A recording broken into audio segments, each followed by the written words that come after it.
توجہ ہے نا؟ ایک صلوات پڑھے بلند آواز سے۔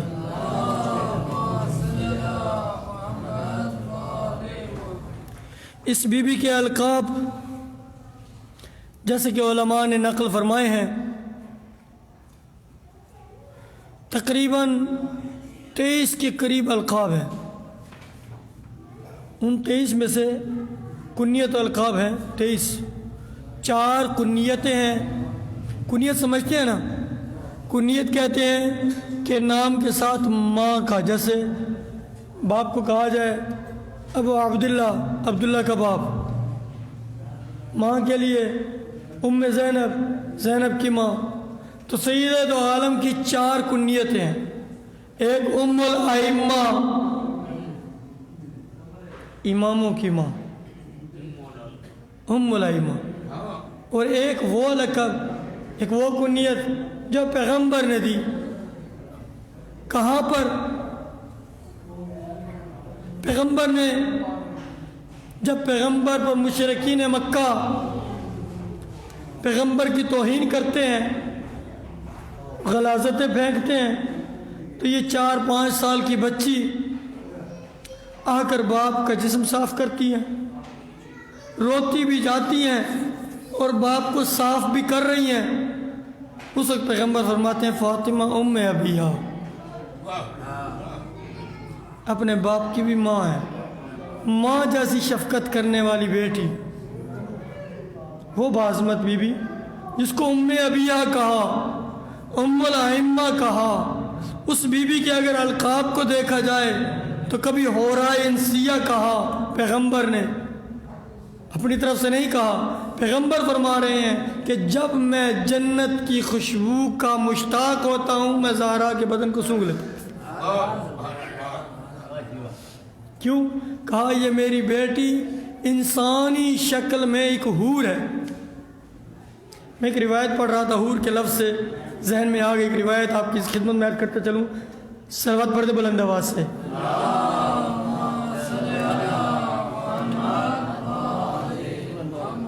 ٹھیک،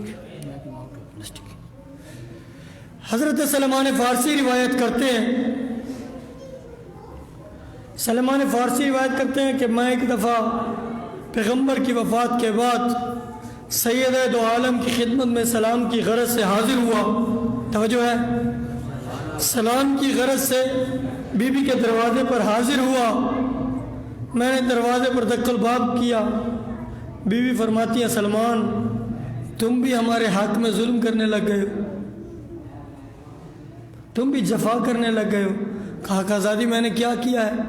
کہا تم ہمارے پاس کیوں نہیں آتے؟ آؤ بیٹھو، میں تمہیں ایک حدیث سناتی ہوں۔ توجہ ہے، پردے کا انتظام کیا گیا، سلمان آئے بیٹھے۔ بی بی نے فرمایا سلمان میرے بابا کی وفات کے بعد جب میرے بابا اس دنیا سے چلے گئے، وحی کا سلسلہ ختم ہو گیا، فرشتوں کی آمد و رفت ختم ہو گئی، کیونکہ جب پیغمبر کی زندگی تھی فرشتے آتے تھے پیغمبر کے پاس، فرشتوں کی آمد و رفت ختم ہو گئی۔ بی بی فرماتی ہے سلمان میں اپنے گھر میں بیٹھی ہوئی تھی، اچانک دروازہ کھلا، دروازے سے 3 لڑکیاں خوبصورت اندر داخل ہوئی، خوبصورت تھی۔ میں نے کہا یہ مکہ اور مدینہ کی تو لگتی نہیں ہے، عرب بھی نہیں لگتی، پتہ نہیں کس علاقے سے آئی ہیں، سیدھی میرے گھر میں ہی آ رہی ہیں۔ تو بی بی نے مہمان تھے ان کو بٹھایا، پوچھا کہا تم کس قبیلے کی ہو؟ توجہ ہے، کہنے لگی بنت رسول ہم اس دنیا کی نہیں ہیں، اس دنیا کی نہیں ہیں، ہم جنت کی حوریں ہیں۔ بی بی نے پوچھا تمہارا نام کیا ہے؟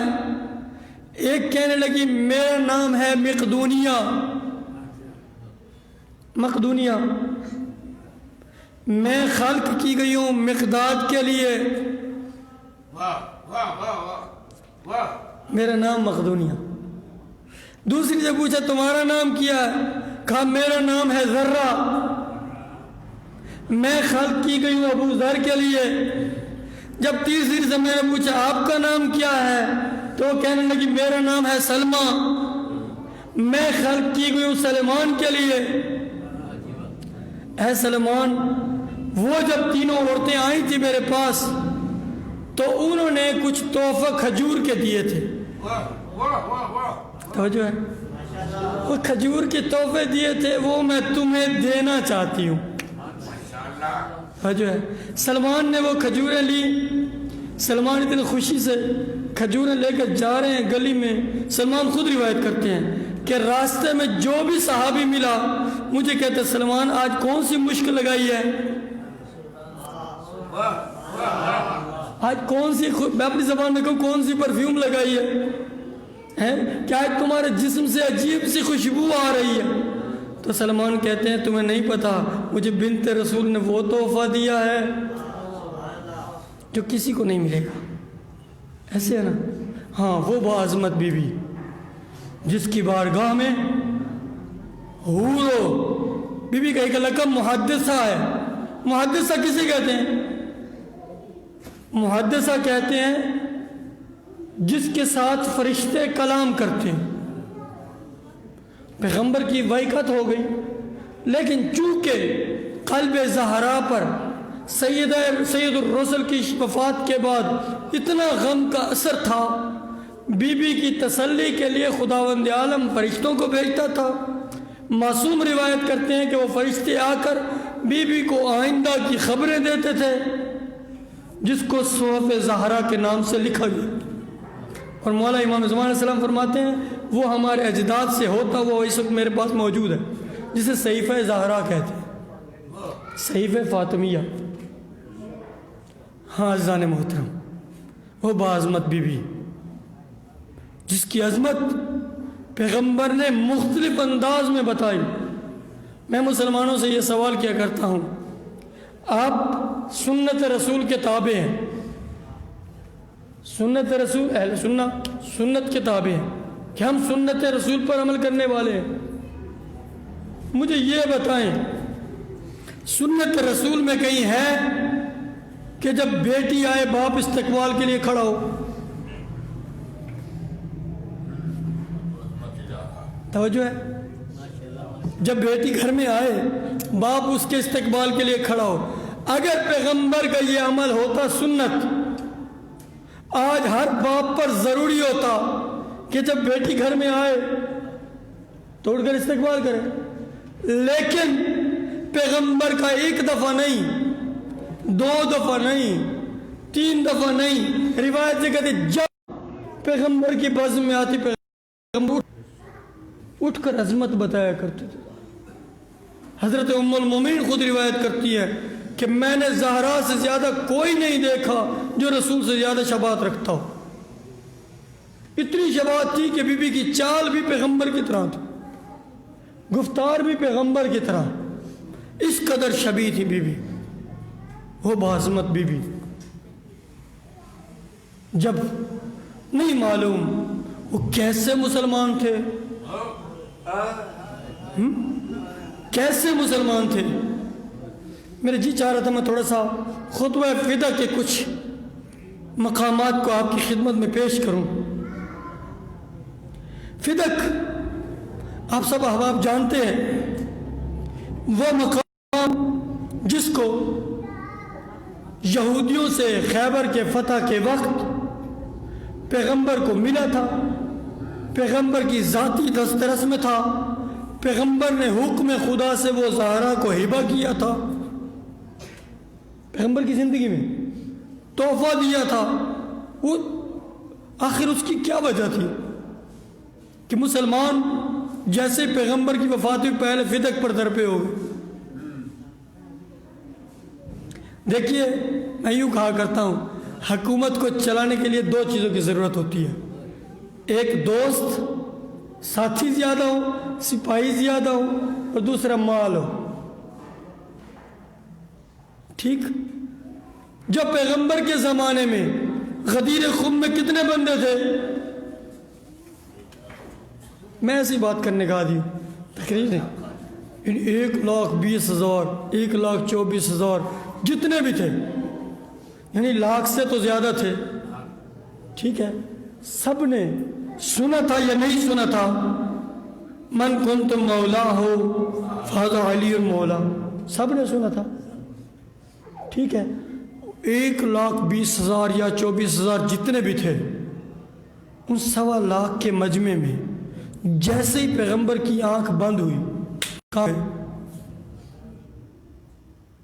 سوچنے کی بات ہے. لمحہ فکریہ ہے کہ 1,20,000 لوگ جو صحابہ رسول، حافظان قرآن، نمازی حضرات، حج کرنے والے پیغمبر کے ساتھ، چونکہ حج ہی تھے نا سارے، حج پر گئے تھے، واپسی پر بھی جنگ اس میں غدیر خم میں کٹھے ہوئے تھے نا. حج سے پیغمبر کی زندگی کا ایک ہی حج ہے، دوسرا حج ہی نہیں ہے، ایک ہی حج، اسی میں سارے کٹھے ہوئے، اسی سے واپسی پر کیا کہتے ہیں غدیر کے مقام پر سارے اکٹھے ہوئے. ایک ہی مقام تھا. گویا حاجی بھی تھے، نمازی بھی تھے، مسلمان بھی تھے، حافظ قرآن بھی تھے، قاری قرآن بھی تھے، سارے اکٹھے تھے. سارے ایک دم 18 ذی الحجہ سے لے کر 28 صفر تک کتنے دن بنتے ہیں؟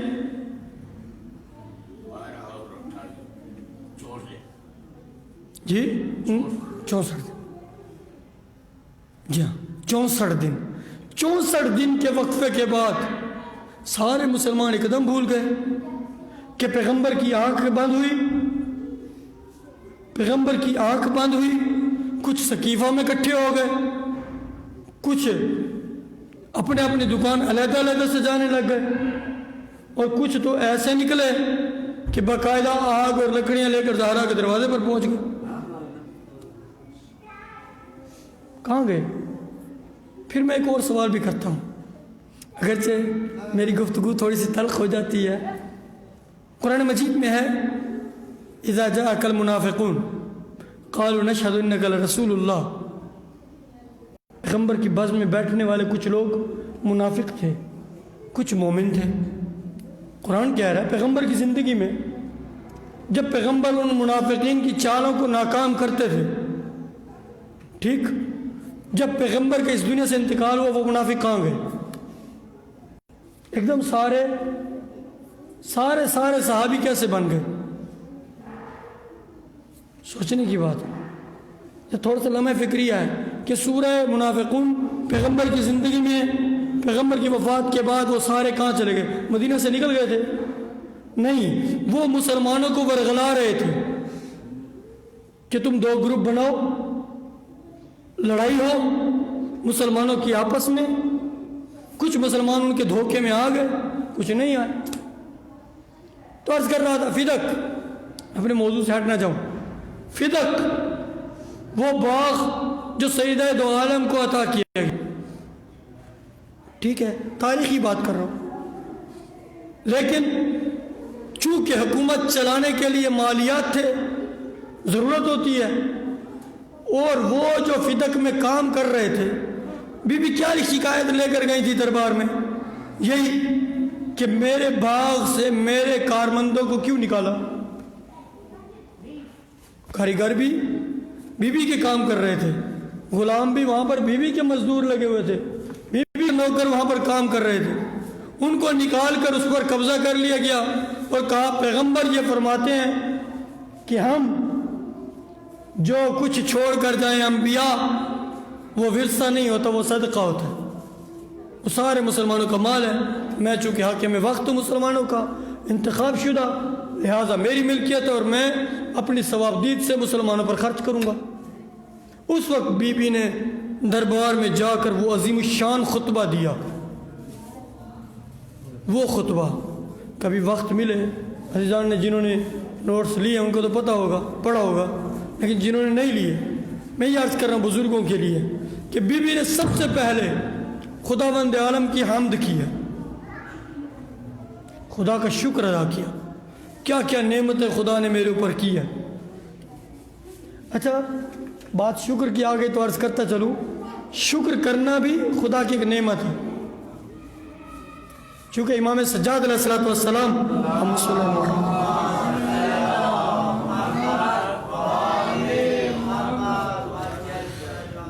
مولا ارشاد فرماتے ہیں کہ خدایا تیری نعمتوں کا کس طرح شکر ادا کروں کہ یہ شکر کرنے کی طاقت بھی تو نے دی ہے. اگر تو شکر کرنے کی طاقت نہ دے، کتنے سارے ہم جیسے مجھ جیسے، اب تو ماشاءاللہ اچھے ہیں، مثلا میں اپنی رب کی عطا کردہ نعمتوں کا شکر ادا نہیں کرتا، کیونکہ خداوند عالم نے نہیں معلوم میرے کون سے گناہ ایسے آئے جس کی وجہ سے خدا نے مجھ سے یہ توفیق سلب کر لی کہ میں اس کی دی ہوئی نعمت کا شکریہ ادا نہیں کر سکا. کتنی نعمتیں ہیں، کتنی نعمتیں ہیں. لا تعدوا ان تعدوا نعمت اللہ لا تحصوها، اگر تم میری نعمتوں کو گننا چاہو نہیں گن سکتے. ان نعمتوں میں آنکھ ایک نعمت ہے، کان ایک نعمت ہے، زبان ایک نعمت ہے، ہاتھ ایک نعمت ہے. شکر کیسے ادا ہو؟ خالق فرماتا ہے میری نعمتوں کا شکر یہ ہے کہ جس کام کے لیے، جس مقصد کے لیے تجھے یہ عطا کیے ہیں، ان کو اس مقصد پر خرچ کر لیں. گویا اگر آنکھ کو میں وہاں استعمال کروں جہاں پر میرا رب نہیں چاہتا تو پھر کیا ہوگا؟ گویا ایسے ہوگا کہ ہم نے کفران نعمت کیا. ہاتھوں کو وہاں استعمال کروں جہاں پر وہ رب چاہتا ہے، کان کو وہاں استعمال کروں جہاں وہ رب چاہتا ہے. ہاں عزیزان محترم، عرض کر رہا تھا خطبہ فدق جس میں سب سے پہلے بی بی نے خداوند عالم کی حمد کی، پھر خدا کی وحدانیت کی گواہی دی. کہا میں گواہی دیتی ہوں کہ خدا وحدہ لا شریک ہے. میں گواہی دیتی ہوں. بی بی نے ایک مفصل توحید بیان کی ہے خطبہ میں.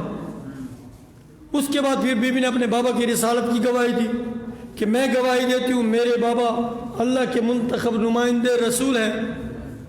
پھر اپنے بابا کی تعریف شروع کی. بی بی نے اپنے بابا کے ذریعے سے بتایا، کہا تم کہاں رہتے تھے، جنگلی تھے، تمہیں جینے کا ڈھنگ سکھایا، تم نالیوں والے پانی پیتے تھے، گندے پانی پیتے تھے، تمہیں میرے بابا نے آ کر ظلمت تاریکی سے نکالا، تمہیں علم کی روشنی دی.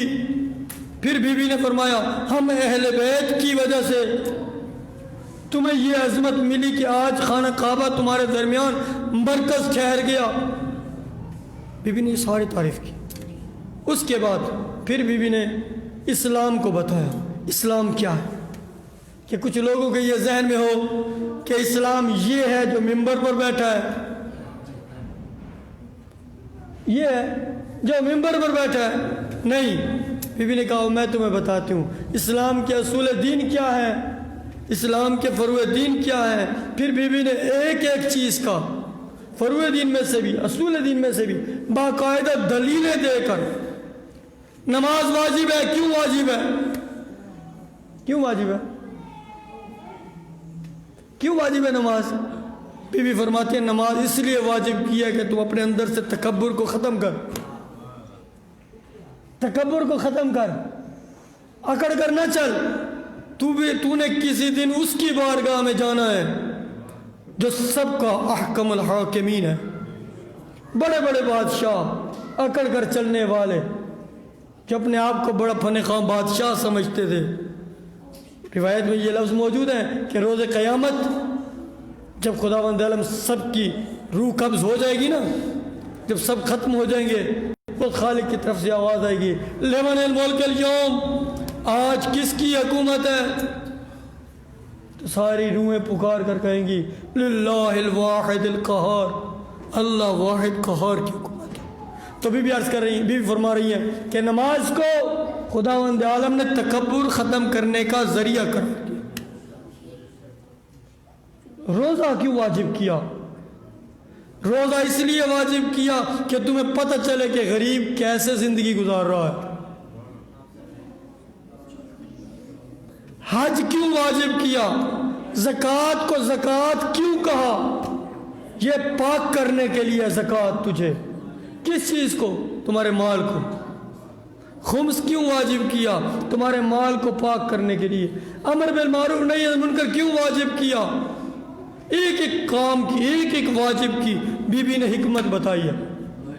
تو میں اس لیے عرض کیا کرتا ہوں، صرف یہ نہ سنا کریں کہ بی بی نے جا کر خطبے میں ان کو جھاڑ پلا دیا، ہمارے لیے بھی درس دیا، ان کو دیا ہے، ان کے لیے تو آخر میں بہت زیادہ تفصیل بی بی نے بیان کی ہے، لیکن ابتدا میں بی بی نے سارے مسلمانوں کو مخاطب کر کے کہا تمہیں پتہ ہونا چاہیے اسلام کیا ہے۔ میں آپ سے پوچھتا ہوں چھوٹا سا سوال، سیدہ زہرا سلام اللہ علیہا نے یہ دین کہاں سے لیا تھا؟ کس استاد کے پاس پڑھی؟ اپنے بابا سے، اپنے بابا سے ایسا سیکھا کہ پیغمبر گھر میں داخل ہوئے، سفر سے آئے ہیں پیغمبر، گھر کے دروازے پر دیکھا ریشمی پردہ لٹکا ہوا ہے، وہیں سے واپس مڑ گئے،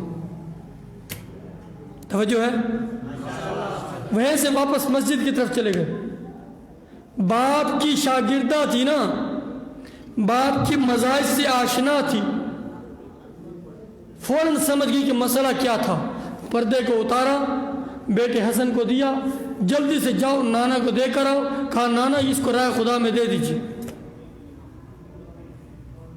اس وقت مولا نے فرمایا فاطمہ میرے جگر کا ٹکڑا ہے، وہ میری ایسی شاگرد کہ جس کو سمجھ آ گئی۔ پھر مولا فرماتے ہیں دنیا کا ہم اہل بیت سے کیا کام، ہم اس دنیا میں زینت کے لیے نہیں آئے۔ ہاں عزیزان محترم، بس سمیٹو، خطبہ فدق عرض کر رہا تھا تو بی بی نے جہاں دوسروں کو تبلیغ کی، ہمارے لیے بھی درس رکھیں اس خطبہ فدقیہ میں۔ دوسرا، اس کے بعد پھر بی بی اپنے اصل مقصد کی طرف آئیں۔ بی بی نے فرمایا تمہیں معلوم ہے تم نے کیا کیا ہے؟ تم نے اس ردائے خلافت کو پہنا جو جس کے تم اہل نہیں تھے۔ پھر بی بی نے قرآن مجید کی آیتیں پڑھنی شروع کی۔ بی بی نے فرمایا کیا تم یہ کہہ رہے ہو کہ سلمان وارث ہو سکتے ہیں داؤد کے؟ ہاں زاداران مظلوم کربلا، بی بی فرماتی ہیں سلمان وارث ہو سکتے ہیں داؤد کے، یحییٰ اپنے وارث دعا مانگ سکتے ہیں خدایا مجھے وارث عطا فرما۔ قرآن مجید کی آیتیں پڑھ رہی ہیں بی بی فرماتی ہیں قرآن مجید میں حکم ہے کہ بہترین ہے کہ تم اپنے اولاد کے لیے وصیت کر کے جاؤ تاکہ تمہارے بعد ورثے میں جھگڑا نہ ہو۔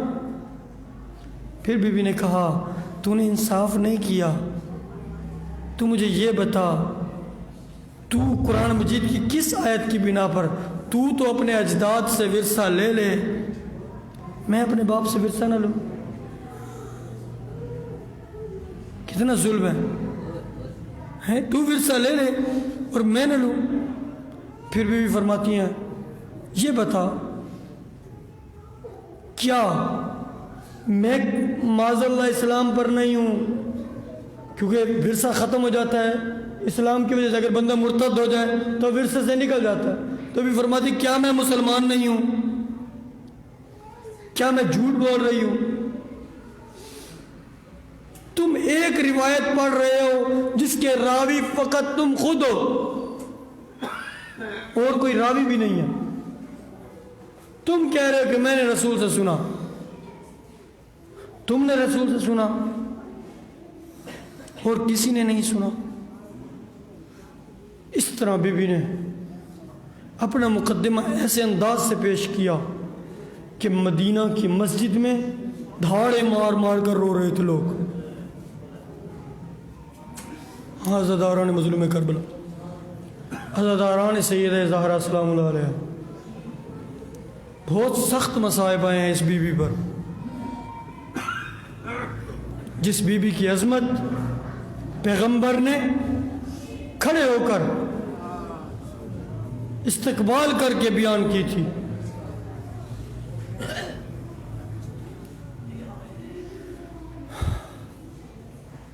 وہ بی بی کہ روایت میں یہ ملتا ہے کہ ایک دفعہ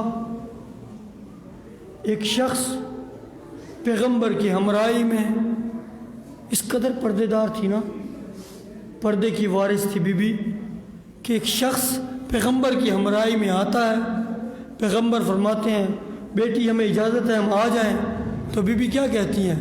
بی فرماتی ہیں بابا ذرا رک جائیں، مجھے پردہ بنا لینے دیں۔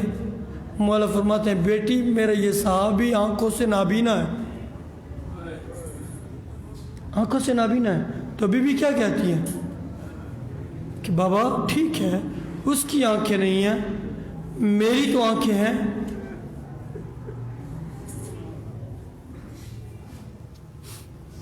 ہاں عزاداران مظلوم کربلا، وہ بعظمت بی بی اگر پردے کو دیکھا جائے تو اس انداز سے روایت کی کہتے کہ جب بی بی کے آخری ایام تھے نا، ایک دفعہ جناب اسما بنت امیس کو بلایا اور بی بی فرماتی ہیں اسما میں نے سنا ہے جب جنازہ لے کر جاتے ہیں نا تو اوپر کچھ ڈھکتے نہیں ہیں، میں جب مر جاؤں گی میرے جنازے پر پردہ کیسے بنایا جائے گا؟ مرنے کے بعد، زندگی میں نہیں، مرنے کے بعد۔ بی بی اس وقت کی بھی فکر مند ہے۔ تو اسما نے کہا آقا زادی ہمارے قبیلے میں یہ دستور تھا کہ ہم ایک چھال بنا لیتے تھے کھجور کی چھڑیوں سے، اس کے اوپر کپڑا ڈال دیتے تھے جس سے جنازہ چھپ جاتا تھا۔ روایت کہتی ہے کہ پیغمبر کی وفات کے بعد پہلے دن بی بی کے چہرے پر مسکراہٹ آ، پہلے دفعہ کہ بی بی اس قدر حجاب کی یہ بیان کر رہی ہیں بی بی کہ حجاب کا کس قدر اہمیت دی گئی۔ ہاں عزاداران مظلوم زادہ، یہ ایام فاطمیہ ہے، وہ مظلومہ جس کا لقب مغصوبۃ عن حق میراث ابی، کہ جس کے میراث کو غصب کیا، مظلومہ کہا گیا۔ روایت میں یہ لفظ موجود ہے، مولا فرماتے ہیں کہ ہماری جدہ کو صرف مظلومہ نہ کہا کرا، کوئی شہیدہ کہا کرا، شہید ہوئی ہیں۔ بابا کی وفات کے بعد ایک دفعہ علی گھر میں داخل ہوئے، آ کر عرض کرتے ہیں آقا زادی مسلمان کہتے ہیں رسول کی بیٹی کو کہو یا دن کو رویا کرے یا رات کو رویا کرے۔ کبھی سنا آپ نے کسی بیٹی کو باپ پر رونے سے منع کیا جا رہا ہو کہ یا دن کو روئے یا رات کو روئے؟ وجہ کیا تھی؟ وجہ یہی تھی کہ بی بی جب درد بھرے انداز میں بیان کرتی تھی نا تو مدینے میں کچھ عجیب سا کوہرام بپا ہو جاتا تھا۔ ہاں عزاداران زہرا، بس بی بی نے کہا ٹھیک ہے میں نہیں رہوں گی، دن کو رات کو نہیں رہوں گی۔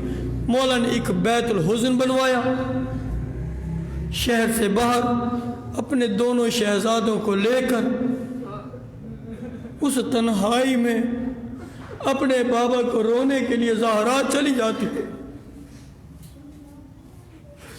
عزاداران زہرا، کس قدر ہم روئیں زہرا کی مظلومیت پر۔ وہ بھی علی فرماتے ہیں علی گھر میں داخل ہوئے، زہرا کہتی ہیں علی، یا علی میں نے سنا ہے لوگ آپ کو سلام نہیں کرتے۔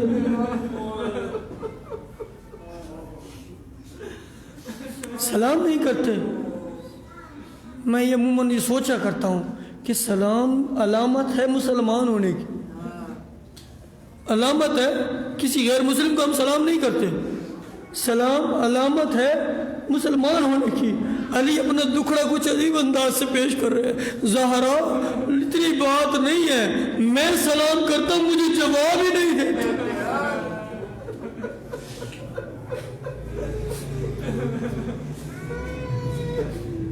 میں سلام کرتا ہوں مسلمان جواب ہی نہیں دیتے.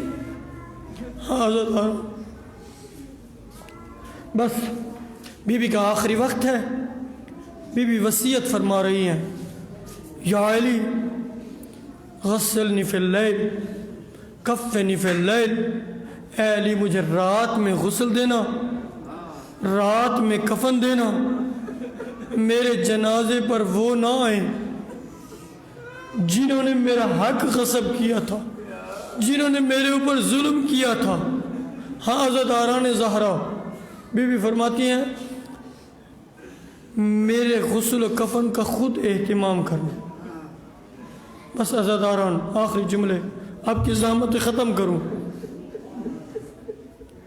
بی بی فرماتی ہیں مجھے رات کی تاریکی میں غسل دینا. اب علی اپنے بچوں کو پیار سے سمجھا رہے ہیں، دیکھو بچوں، تمہاری ماں کا اس دنیا سے انتقال ہو گیا، تمہاری ماں اس دنیا سے چلی گئی ہے. مانتا ہوں تمہارا رونے کو دل کر رہا ہے، لیکن تمہاری ماں کی وصیت تھی میری جنازے پر فلاں فلاں نہ آئے. وہ اس انتظار میں ہوں گے تم آہستہ آہستہ رونا، تمہارے رونے کی آواز باہر نہ جائے، ایسا نہ ہو کہ مسلمانوں کو خبر ہو جائے. ہاں بچوں کو کہہ رہے ہیں آہستہ آہستہ رونا. خود غسل و کفن کا اہتمام شروع کیا. روایت یہ کہتی ہے وہ علی جو اپنے بچوں کو کہہ رہے تھے آہستہ آہستہ رونا، غسل دیتے ہوئے اچانک علی کی چیخ بلند ہوتی ہے.